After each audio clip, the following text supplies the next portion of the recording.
The first vinyl panel snapped into place, while the last section of my century-old stone wall was still being loaded into a dump trailer.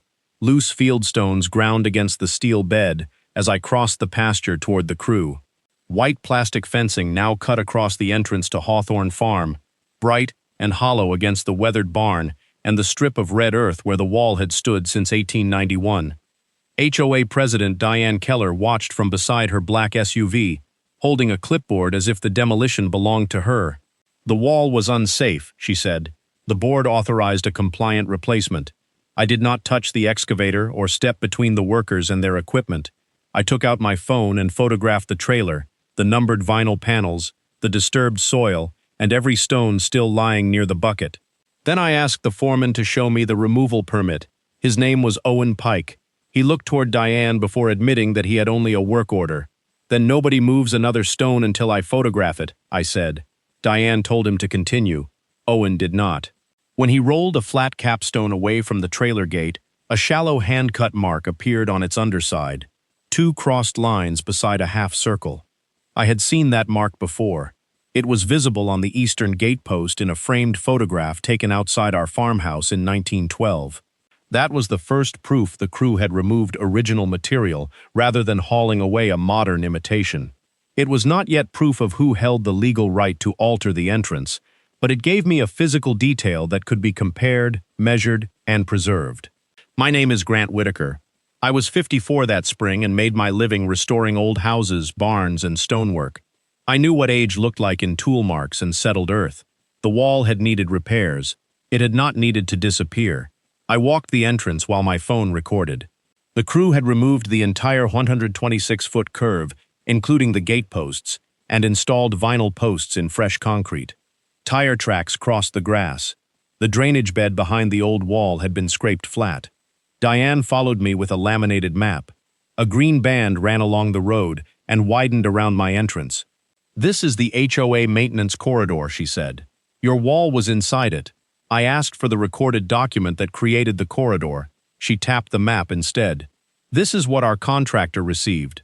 I photographed that too, including the revision date. Then I called the non-emergency line to document the damage." An officer recorded names, plates, and the entrance condition while making clear that ownership was a civil question. Before leaving, Owen agreed in writing to preserve the stones in his trailer. Diane refused to sign anything. She drove away, leaving the white fence between me and the farmhouse like a barricade. Inside, I set the 1912 photograph beside the image of the recovered capstone. The marks matched. But another detail bothered me. In the old photograph, the wall sat inside a line of road trees. On Diane's map, the green band crossed those trees and reached almost to my driveway. Either the recorded corridor had changed, or someone had changed the map.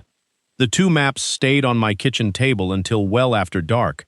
One was the photograph of Diane's laminated sheet. The other was the subdivision plat from my closing file. I could see that the green corridor on her version widened where the old wall had stood. Hawthorne Farm had existed long before Willow Crest. My great-grandfather bought the original acreage in 1889 and built the farmhouse, barn, and entrance. By the time the wall appeared in the 1912 photograph, its curved ends were guiding wagons away from the orchard and toward the packed earth drive.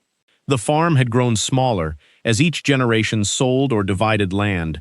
In 2004, my parents sold the surrounding fields to a developer, but retained the farmhouse, barn, orchard, and 18 acres. The new subdivision wrapped around us. Hawthorne Farm remained a separate parcel, and neither my parents nor I ever joined the HOA. That did not mean there were no shared obligations. The developer received limited access along the roadside to maintain grass, trim branches near sight lines, and keep drainage clear. My father considered it a practical compromise.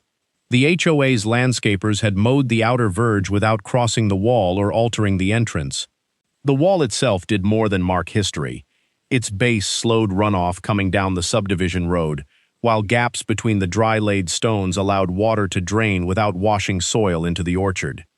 The curve also kept delivery trucks from cutting across the grass when they turned toward the house. I had reset loose stones every spring and replaced 2 cracked capstones with matching fieldstone. No engineer had ever declared it unstable. The next morning, an email arrived from Diane with the subject line, "Completed safety correction." Attached was an HOA notice stating that the wall had deteriorated inside an association-controlled maintenance corridor. It cited entrance uniformity standards and declared the vinyl fence a permanent community improvement. The notice did not include my signature, a permit, an inspection report, or the recorded instrument that supposedly gave the HOA authority. Its only exhibit was the same internal map Diane had shown me. I replied with 4 questions. Who inspected the wall? Where was the recorded easement? When had I authorized entry? Where were the removed stones being stored? Diane answered only the last one. She wrote that disposal was the contractor's responsibility. I called Owen Pike. He sounded less certain than he had at the entrance.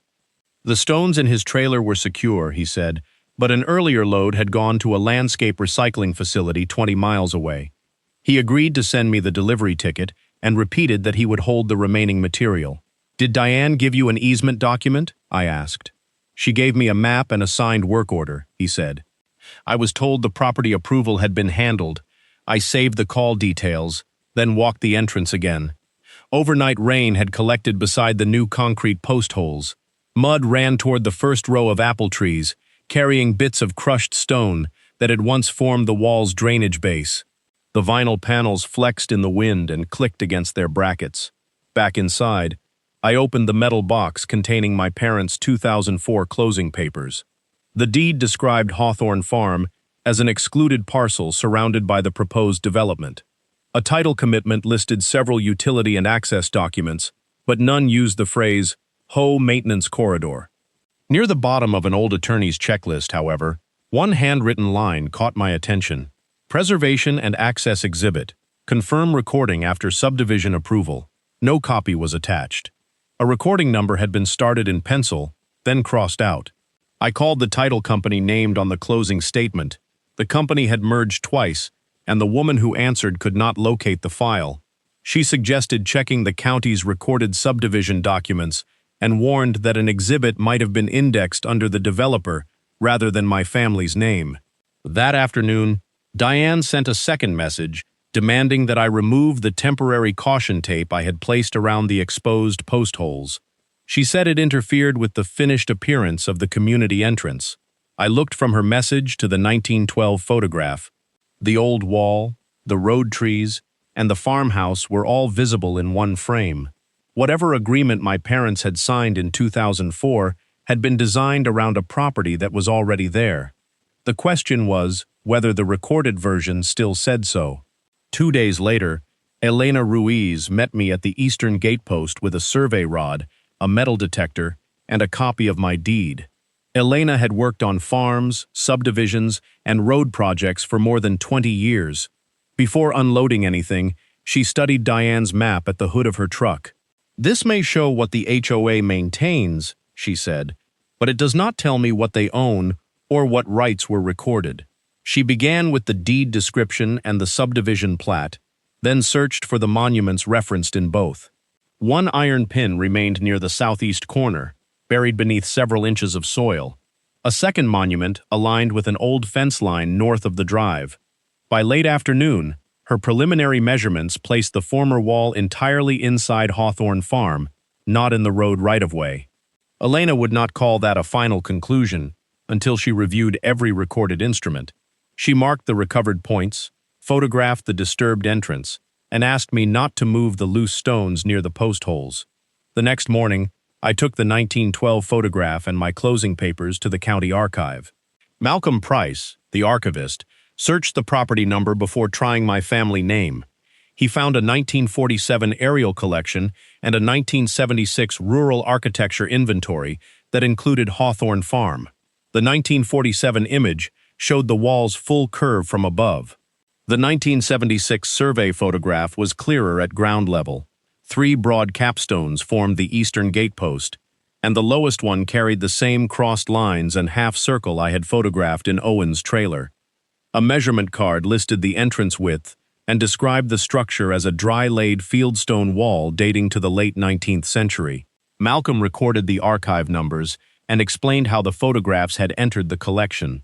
The 1912 print came from a donated family album, the aerial image from a county mapping project, and the 1976 photograph from an official architectural inventory.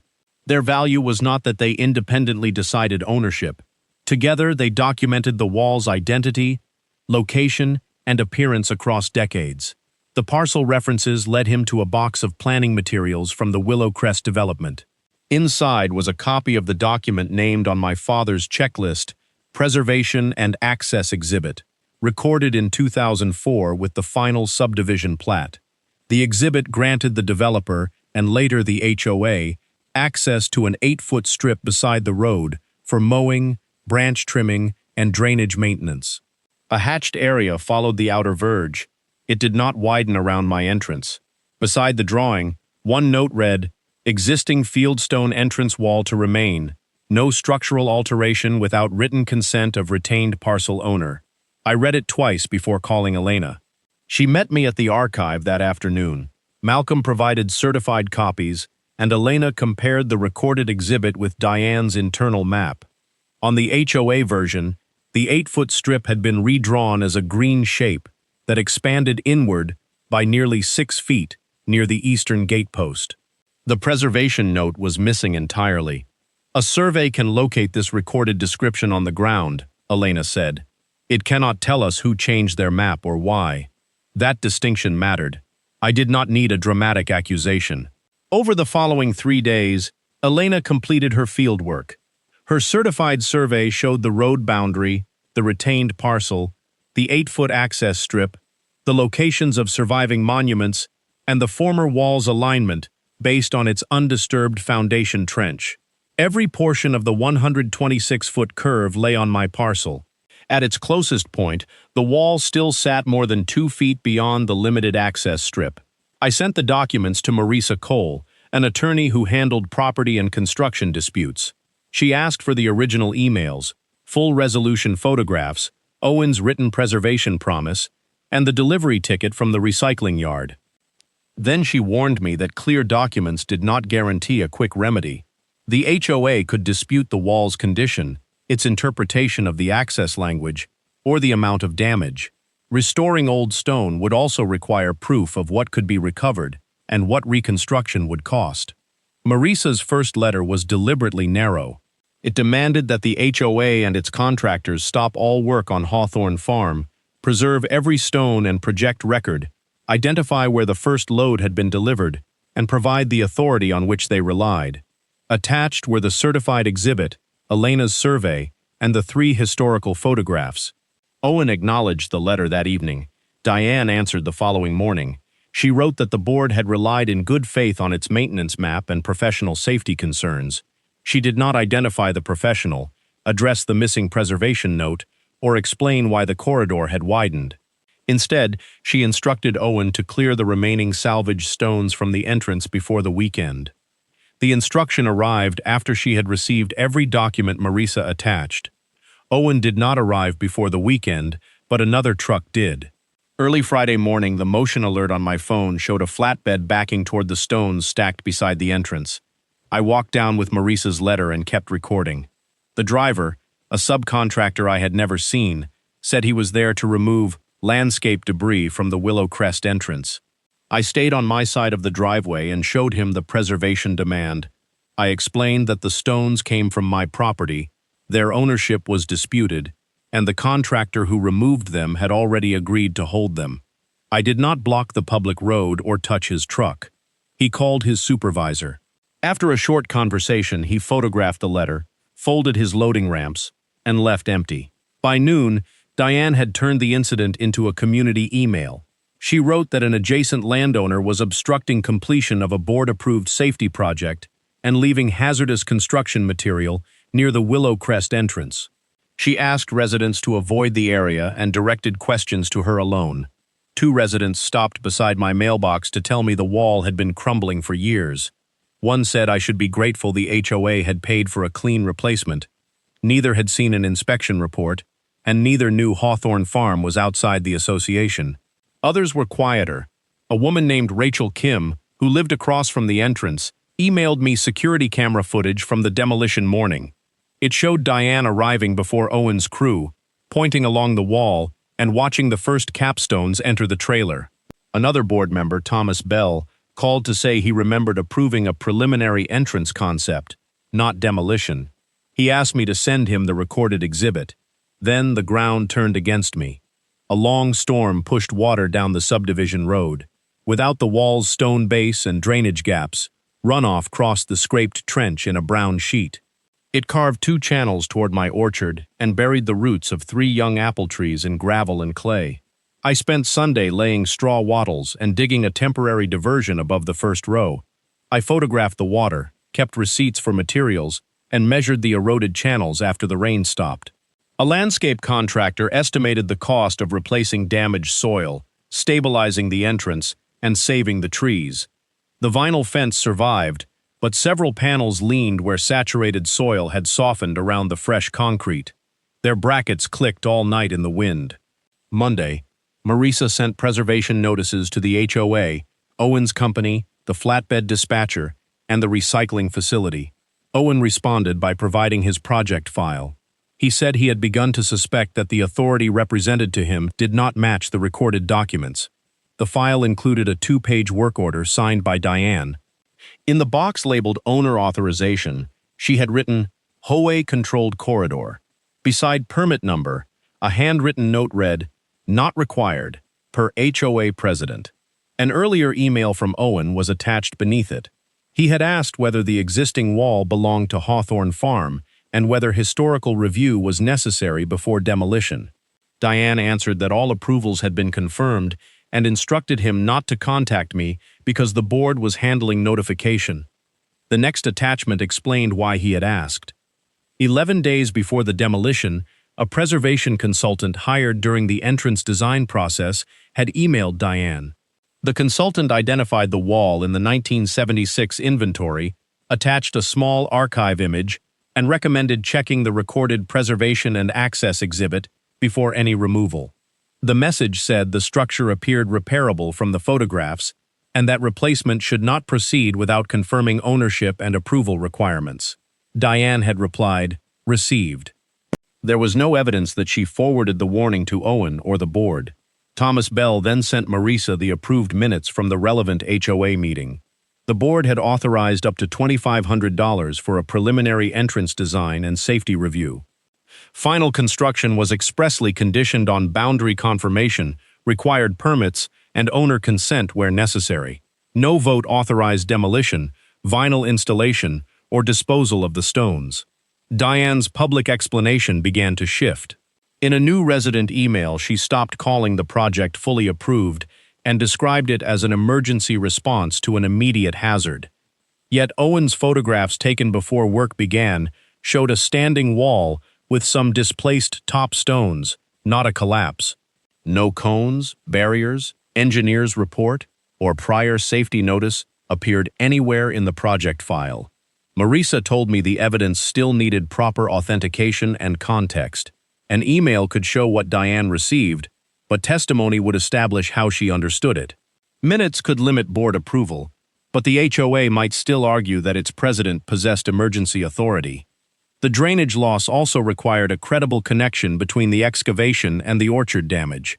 So we kept building the record instead of declaring victory.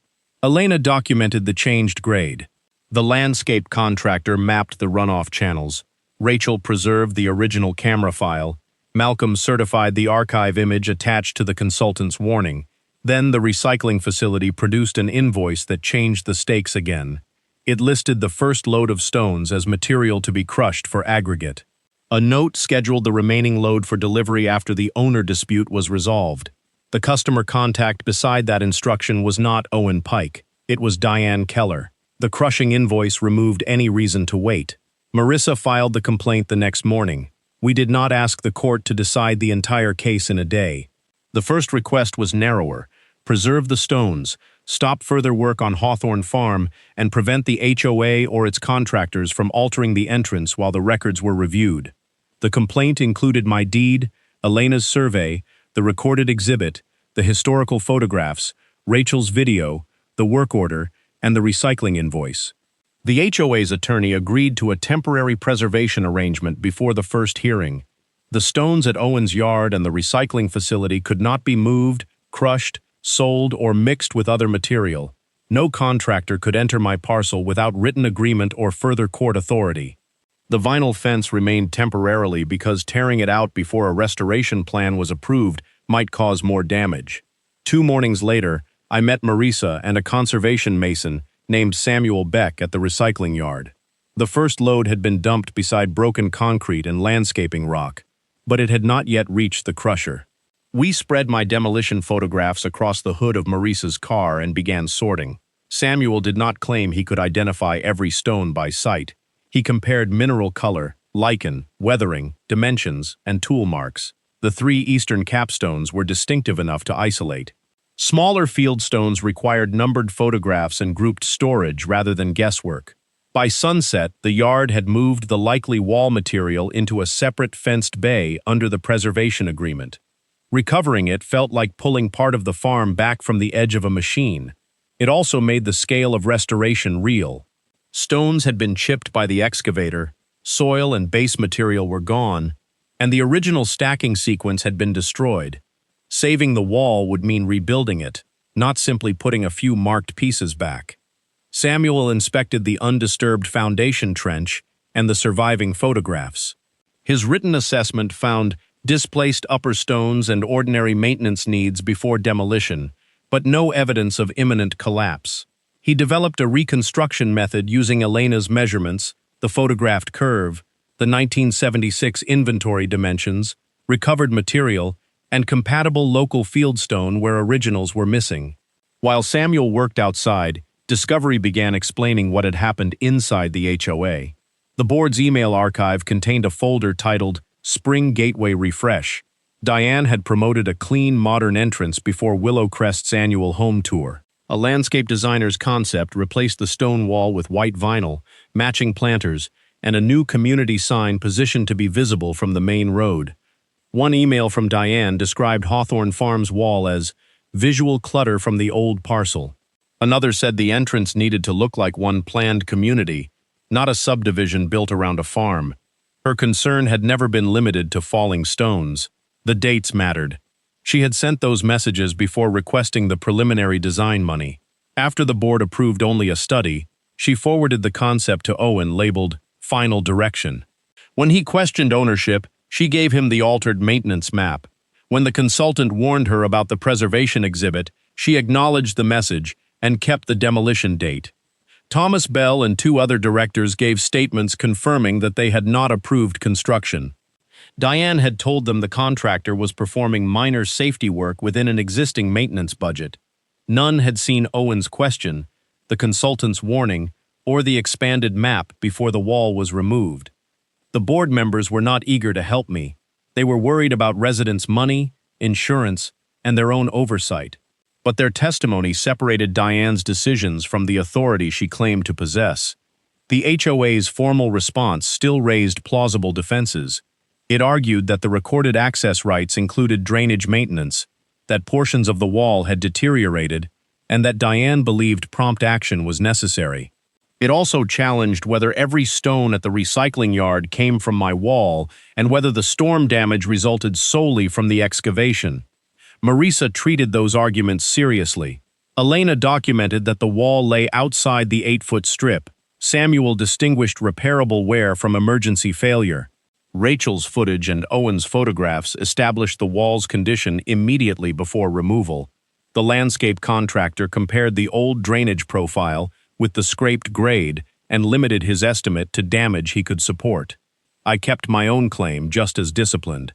I did not ask for the farm's sentimental value converted into an impossible number. I wanted the 126-foot wall reconstructed, the drainage restored, the orchard repaired, my expert costs covered, and the HOA's map corrected so another contractor would not follow it later. That position became important when the HOA proposed mediation. Its first private offer would have paid for landscaping and replaced the leaning vinyl panels with heavier ones. I rejected it. The vinyl was not a defective substitute that needed improvement. It was an unauthorized structure occupying the footprint of the wall they had removed. As both sides prepared for depositions, Marisa built a timeline across one wall of her conference room.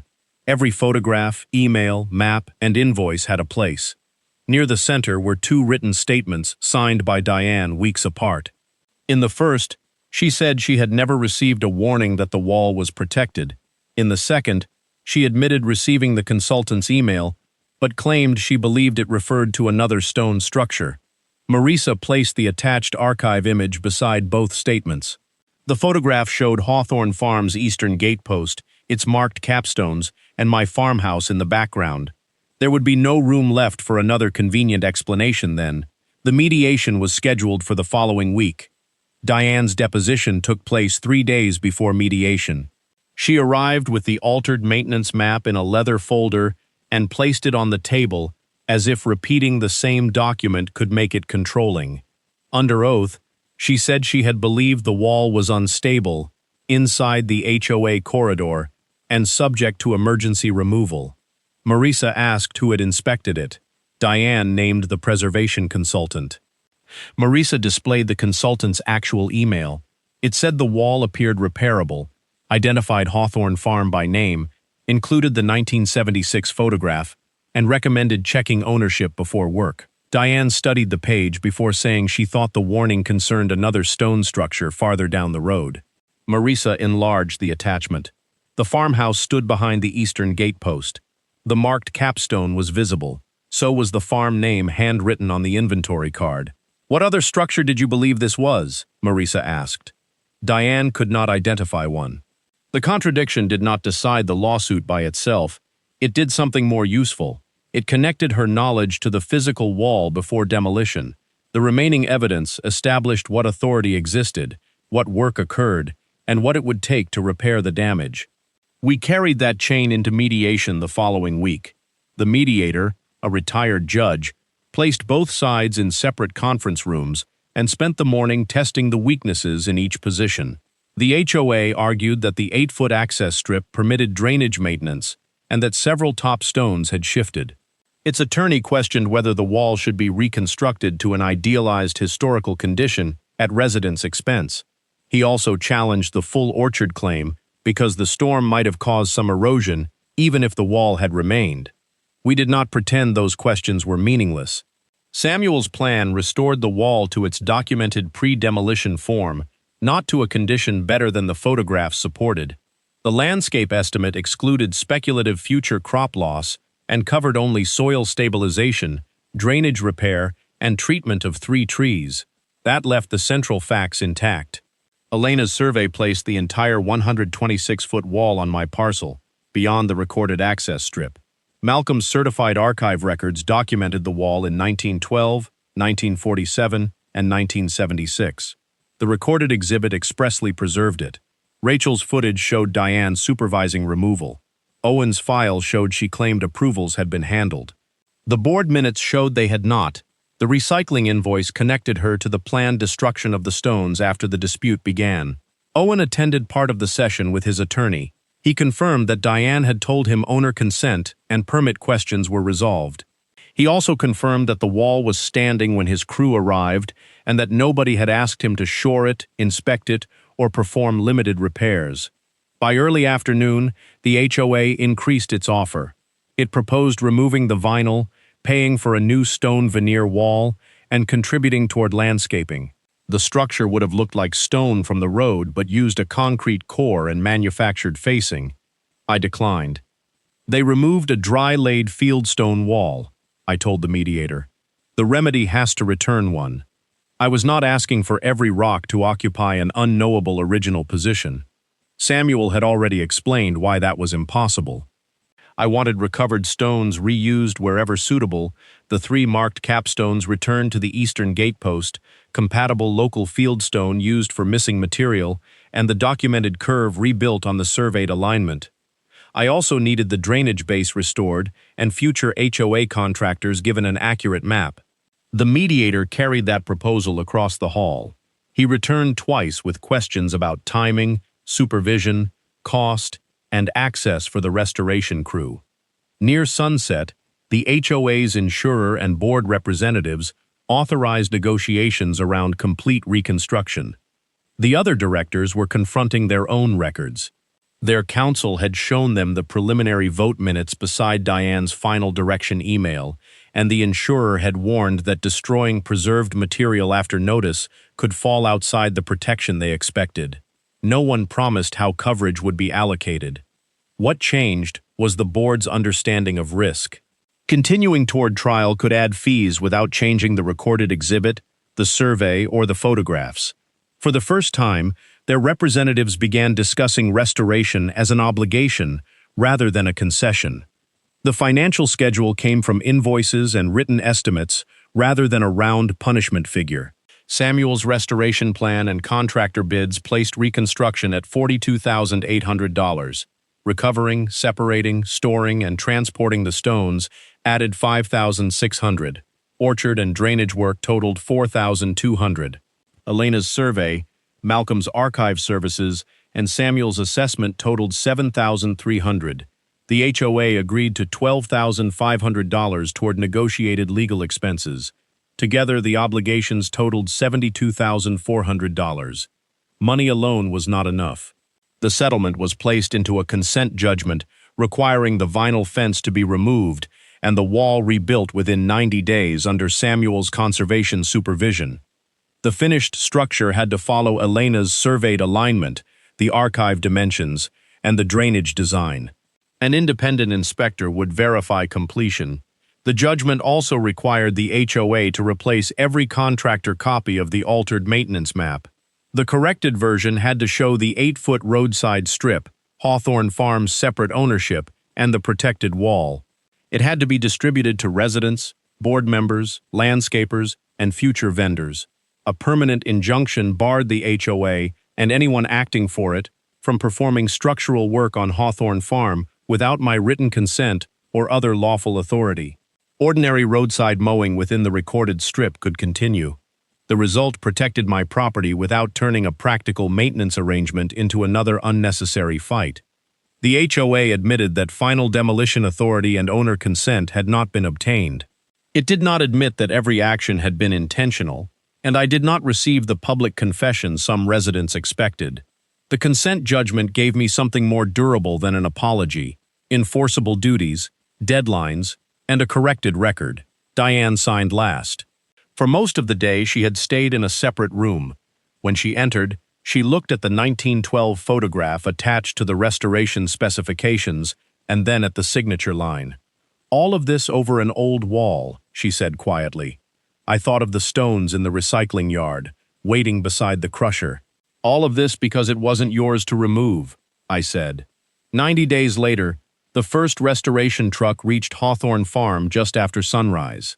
Samuel stepped out, opened the flatbed straps, and revealed rows of recovered fieldstone tagged by group.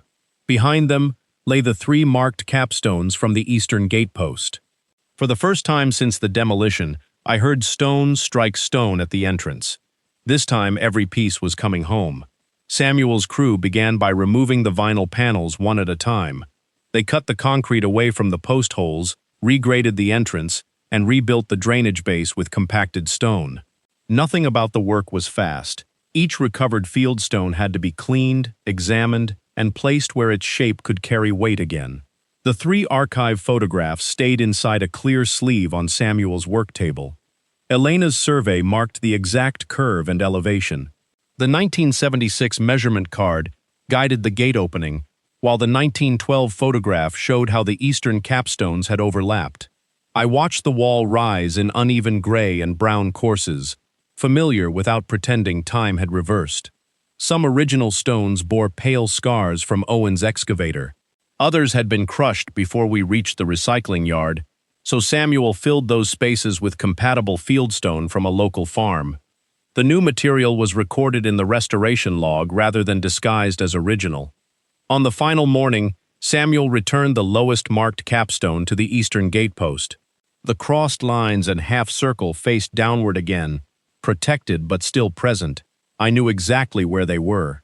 The landscape crew reshaped the 2 runoff channels and replaced the lost soil along the orchard edge.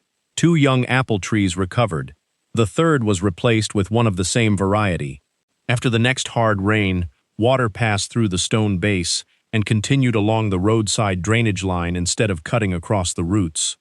An independent inspector compared the finished wall with the consent judgment, survey, photographs, and Samuel's material log.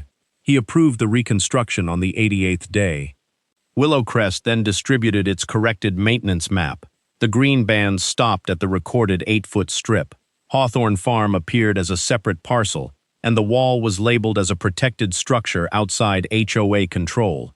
Contractors were required to use that version for future work. Diane did not oversee the correction. Before restoration ended, the board held a no-confidence vote and removed her as president. There was no dramatic arrest or public spectacle. She remained a resident, but she no longer controlled projects, contractors, or official communications. Thomas Bell delivered the board's written apology himself. Several residents sent their own messages after reading the recorded exhibit and meeting minutes. I accepted the apologies without asking anyone to choose sides forever. Willow Crest still surrounded my land, and we still had a roadside strip to maintain together. Inside the farmhouse, I had a protected copy made of the 1912 photograph. I hung it near the entrance beside a new photograph taken from almost the same angle. The road was wider now, the orchard smaller, and modern houses stood beyond the trees. But the wall curved toward the driveway as it had before any HOA existed. The first time I heard the vinyl panels snap together, the sound had seemed final. It was not. Records had preserved what memory alone could not: the wall's location, its shape, and the limits of someone else's authority. What returned was not untouched history, but a structure honestly rebuilt from evidence, patience, and surviving stone where it belonged. Morning light now settled across real stone again. I ran my hand over the eastern gatepost, then opened the farm gate and went back to work.